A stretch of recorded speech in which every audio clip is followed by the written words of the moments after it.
When working in real estate, especially as an agent, it's critical to understand how real estate valuation works. Keeping that in mind, today we're breaking down the cost approach, one of the three most prevalent ways of valuation. Hello everybody, it's Zach here from RealEstateLicenseWizard.com. Today we're discussing the cost approach method, what it is, how it's calculated, and when it's best utilized. So without further ado, let's jump right into it. Alright, so there are three main approaches that appraisers use while they make an appraisal. They are the market data approach, or the sales comparison approach, the cost approach, sometimes referred to as summation, and then lastly the income approach, which is also known as capitalization. Each of these approaches are used in different situations depending on the type of property. The cost approach is best for figuring out the replacement cost of a home, and it takes a step further by factoring the value of the land itself. So what is the cost approach? Well, the cost approach is a real estate appraisal method that determines how much a property would cost to replace it, subtracting depreciation.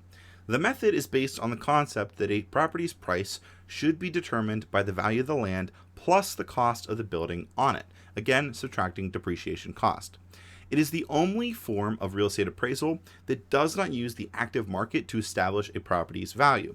Rather than basing the value on comparable properties like we did in our last video, the cost method to valuation essentially bases the worth on how much it would cost to rebuild the building itself if it were destroyed.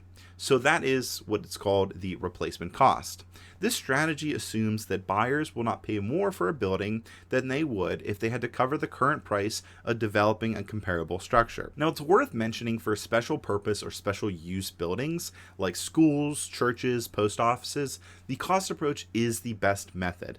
The reasoning is because these types of buildings usually do not have income, so the income approach is ruled out completely, and then there's not enough comparables to do a sales comparison approach. So the cost approach is the best situation for these circumstances. So what is the cost approach formula? Well, the formula for determining the cost approach appraisal is actually pretty simple. I'll put it on the screen right here for you. It's replacement cost, or cost new, minus depreciation plus land value equals total value. So to solve this equation, you need to calculate the cost of replacing or reproducing the improvement. Then you calculate the improvement's total depreciation. Then you subtract depreciation from the cost of reproduction or replacement. And then the total of all the estimated depreciation is called the accrued depreciation.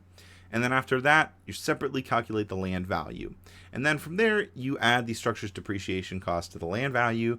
And as a result, you have the estimated value of the real estate property. And don't worry, we're going to go more in detail in those steps a little bit later. So anyways, as discussed, various aspects go into cost approach calculations.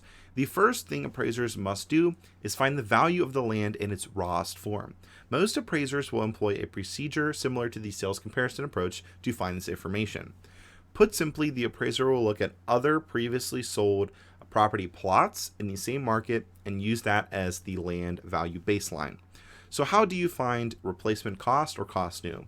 Well, after appraisers determine how much the land is worth, appraisers need to find the replacement cost. In general, the cost or the current cost of constructing a similar property while following current building rules and utilizing existing construction materials is referred to as cost new. So there are four methods for estimating cost new or new cost. The comparative unit method occurs when costs are calculated using a lump sum estimated per square foot. And then there's the cost segregation method when they look at total expenses and then you split them up into components based on the construction methods used. So the roof, the framing, the plumbing, for example, would all be independent components. Then there's the unit in place method, which deconstructs things even further by examining the individual elements that make up each project component. So when calculating the roof's construction, the expenses of the roof joists and decking plates would be taken into account. Overhead and labor costs are factored into the cost of each component in this manner as well. And then lastly, there's the quantity survey method, which is similar to how contractors construct bids in that it focuses on the anticipated cost of each component. A percentage is added to the account for overhead and profit once the base cost has been calculated. So after they use one of those methods, and after they have the land value and the cost new is found, appraisers will then estimate depreciation. Now there are three types or forms of depreciation. There's functional obsolescence, economic obsolescence, and physical deterioration. When computing depreciated value, all three of these factors must be considered. Appraisers can calculate depreciation using one of the three methods that I'll show down below. So the appraiser will use the aged life technique to consider the property's total age, effective age, and affected or expected remaining lifespan of any renovations. In this scenario, the property's effective age reflects the state of the property and its current market position. Or they could use the breakdown approach, which is to identify and quantify each type of depreciation. Then they would sum them up together to get a total depreciation valuation. And then lastly, they could use the method of market extraction, which employs similar to sales approach or the sales comparison approach to calculate an acceptable depreciation rate for the relevant property. So let's discuss a cost approach real world example. Let's put everything together. So the cost approach is used in many different scenarios. In some cases, the only way to establish the worth of an exclusive use structure, such as a library or school, is to use the cost approach. The same school of thought applies to commercial properties and newer construction. In any form, the cost approach is considered reliable when used on newer buildings and not reliable for older buildings. Determining how much it would cost to replace an older building is much more difficult because you have to factor in things like inflation. Remember, what it costs to build a building 100 years ago is much different from what it costs today. Fun fact, insurance appraisers typically utilize the cost approach when underwriting homeowners' policies or reviewing claims because only the value of improvements is insurable, and land value is separate from the total value of the property. Anyways, let's actually do an example now. So here's an example of what you may see on the real estate exam. An appraiser used comparables to decide that a similar plot of land is worth $30,000 while attempting to value a property.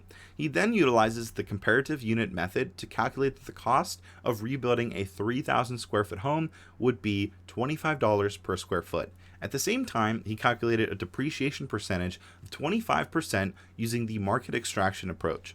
What is the property value? So again, we're looking for the property value in this situation. So here are the steps on the screen which you would take, and essentially you're going to be just plugging all that into the calculator, but they give you all of the numbers that you need to do this problem. Putting all those numbers together in those steps down below, you're going to get a property value of $86,000 or $86,250 as your property value. What do you need to know for the real estate exam? Well, when it comes time for exam time, keep in mind the cost approach. Remember, the cost approach is the real estate appraisal method that determines how much a property would cost to replace it, subtracting depreciation. The cost approach is considered reliable when used on newer buildings and not reliable with older buildings. The formula is replacement cost minus depreciation plus land value equals total value. With this knowledge, you should be able to succeed come exam day. Still need help with real estate valuation and appraisal? Click the video here for more, and like always, make today magical. See you guys next time.